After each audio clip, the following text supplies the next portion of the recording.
Hallihallo! Heute gibt's Geschichte und Kultur pur. Mit dem Scooter geht's aufs Festland in Richtung Krabi. Bevor es von der Insel runtergeht, kommt noch ein Checkpoint, aber Scooter und PKWs werden meist durchgewunken. Unser Hauptziel heute ist der Dragon Cave, eine Tempelanlage, die direkt in einen Berg gebaut wurde. Vorher schauen wir uns noch einen Ort mit Felsmalereien an und dann besuchen wir noch einen kleinen Naturpark mit Wasserfällen. Alle 3 Orte sind weniger bekannt, die meisten Touristen fahren einfach dran vorbei. Und ich kann schon verraten, die Felsmalereien sind echt beeindruckend und die Tempelanlage war absolut der Hammer. Weiter geht's über die berühmte Sarasin-Brücke. Die alte Brücke steht direkt neben der neuen Autobahnbrücke und kann nur zu Fuß besichtigt werden. Dann biegen wir rechts ab und tauchen ein in die Büsche und das Hinterland des Phang Nga Nationalparks. Diese Strecke ist wie eine grüne Küstenstraße, die sich bis nach Phang Nga Town zieht. Vorbei an endlosen Palm- und Gummibaumplantagen. Hier draußen ist kaum Verkehr. Man kann ganz in Ruhe fahren und die Landschaft auf sich wirken lassen. Als Farang auf dem Scooter, natürlich mit Helm, fällt man sofort auf und überall wird freundlich gewunken. Zwischendurch kleine Ortschaften, in denen das Leben seinen ganz eigenen Rhythmus hat. Alles läuft ruhig, entspannt und ohne Hektik. Jetzt erreichen wir die Hauptstadt der Provinz und sehen die ersten Ausläufer der Bergketten, die sich bis nach Krabi ziehen. Am Rand des Städtchens liegen die Felsmalereien. Wir sind angekommen bei Tham Sam Rock Art, einem Felsvorsprung mit uralten Zeichnungen direkt an einem malerischen See. Die ganze Umgebung wirkt unglaublich idyllisch. Selbst ohne die Felsmalereien wäre dieser Ort einen Besuch wert. Hallo, jetzt sind wir an den Borang Santang Cave Carvings. Das ist in der Nähe vom Phang Nga Nationalpark, ungefähr der halbe Weg von Phuket nach Krabi. Und das ist wirklich eine schöne Location mit ein paar sehr coolen Felszeichnungen. Und das Ganze ist auch wunderbar gelegen an so einem kleinen See. Und ist wirklich echt beeindruckend. Im Gegensatz zu den etwa 3000 Jahren alten Felsmalereien in der Phang Nga-Bucht stammen die Zeichnungen hier aus einer deutlich jüngeren Zeit, ungefähr zwischen 1851 und 1910. Das war die Zeit des Zinnbergbaus, in der viele chinesische Arbeiter in die Region kamen. Genau deshalb steckt in den Motiven auch der chinesische Einfluss. Statt einfacher Strichfiguren sieht man hier erstaunlich moderne und detailreiche Darstellungen. Menschen, Fabelwesen, Vögel, Pferde, alles mit einer Präzision, die man bei Felskunst eher selten sieht. Tham Sam zeigt so eine Seite Thailands, die man nur selten zu sehen bekommt. Es ist einfach ruhig, authentisch, unverfälscht, keine Souvenirshops, keine Touristenmassen, einfach ein Stück echte Geschichte mitten in der Natur. Von hier aus geht's weiter zum Sa Nang Manora Forest Park. Erst fahren wir ein kurzes Stück durch eine Palmenplantage, dann erreichen wir den Park, der für seine kaskadenförmigen Wasserfälle und natürlichen Pools bekannt ist. Alles umgeben von dichtem Dschungel. Hier gibt's keinen großen Wasserfall, sondern Wasser, das über Kalksteinkaskaden von einem Pool in den nächsten fließt. Die Luftfeuchtigkeit war extrem hoch und die Mücken hatten eindeutig Lust auf frisches Blut. Deshalb haben wir die 2-Kilometer-Runde zu einer Höhle am oberen Flusslauf dann doch ausgelassen. Laut Schild No Loud Noise sollen Besucher hier leise sein. Das fanden wir echt witzig, denn die Zikaden in diesem Tal sind so laut, dass sie locker über 100 Dezibel erreichen und alles übertönen. Es sind übrigens nur die Männchen, die so singen.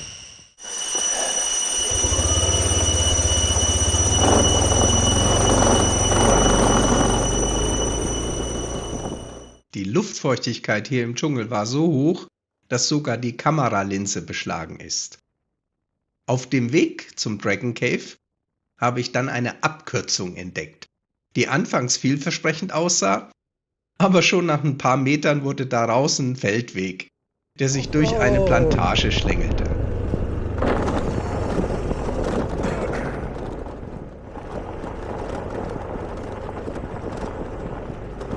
Offroad with the Scooter durch Thailand.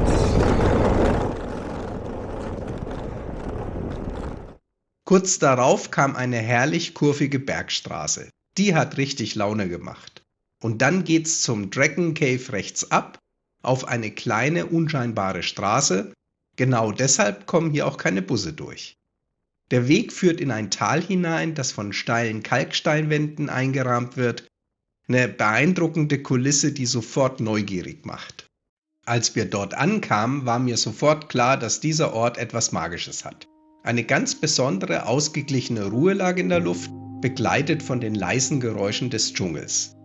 Die wenigen Besucher, die hier waren, wirkten alle irgendwie ergriffen und sprachen fast flüsternd, wie in einem heiligen Raum. Schon die Anlage unten am Parkplatz ist wunderschön. Bunte Götterfiguren, Drachen und ein kleines Haus, in dem die Kräutermedizin und Tees hergestellt werden. Das Kloster ist eine Mischung aus thailändischen und chinesischen Einflüssen. Hier verschmelzen thailändischer Buddhismus, chinesischer Buddhismus und animistische Geistervorstellung zu einem beeindruckenden Ganzen. Die Höhle selbst gilt als heiliger Wohnsitz des Schlangenkönigs. Von dort geht es 300 bis 400 Stufen nach oben. Hier ist erstmal eine große Terrasse und eine Gebetsstätte. Viele Besucher beten hier um Gesundheit und Schutz für die Familie. Wir sind jetzt im Inneren des Drachen. Der Name Dragon Cave, Drachenhöhle, kommt nicht von ungefähr. Er bezieht sich auf den Naga, das mächtige Schlangenwesen der buddhistischen Mythologie. Die Felsformationen hier sind Wahnsinn. Es ist, als ob man im Inneren der Wirbelsäule eines Drachen entlangläuft, daher auch der Name. Die Einheimischen glauben, dass diese Wirbelsäule aus Stein und die massiven Stalaktiten und Stalagmiten vor der Höhle den Körperteilen, zum Beispiel den Krallen eines riesigen Drachen oder einer Schlange ähneln. In dem Labyrinth stehen auch überall goldene Buddhas in den Nischen. Im Innern der Höhle gibt es weitere Treppen, Abzweigungen und Plattformen und es ist total spannend, die verschiedenen Ebenen und die beeindruckenden Felsformationen zu erkunden. Immer wieder findet man Gebetsplätze für die Mönche, die sich hier bei angenehmen Temperaturen zur Meditation zurückziehen.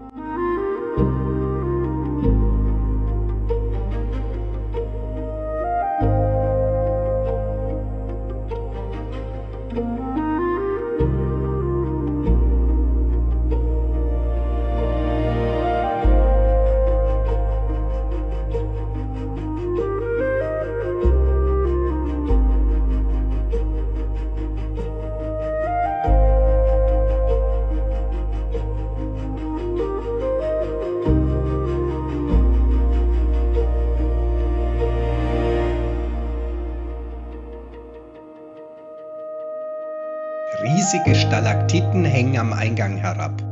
Durch den größten kann man sogar hindurchgehen. Schon von außen erkennt man, dass dies früher eine gewaltige Höhle gewesen sein muss, deren Front im Lauf der Zeit aufgebrochen ist.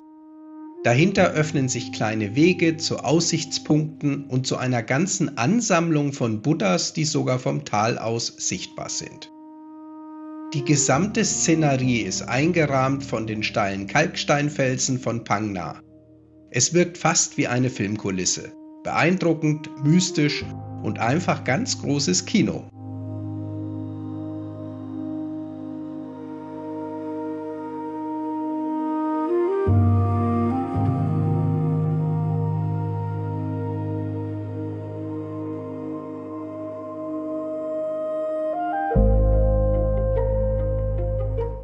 Während die Höhle selbst ganz von Natur, Stille und Spiritualität geprägt ist, wirkt der Bereich am Parkplatz wie ein kleines lebendiges Zentrum thailändisch-chinesischer Glaubenswelt.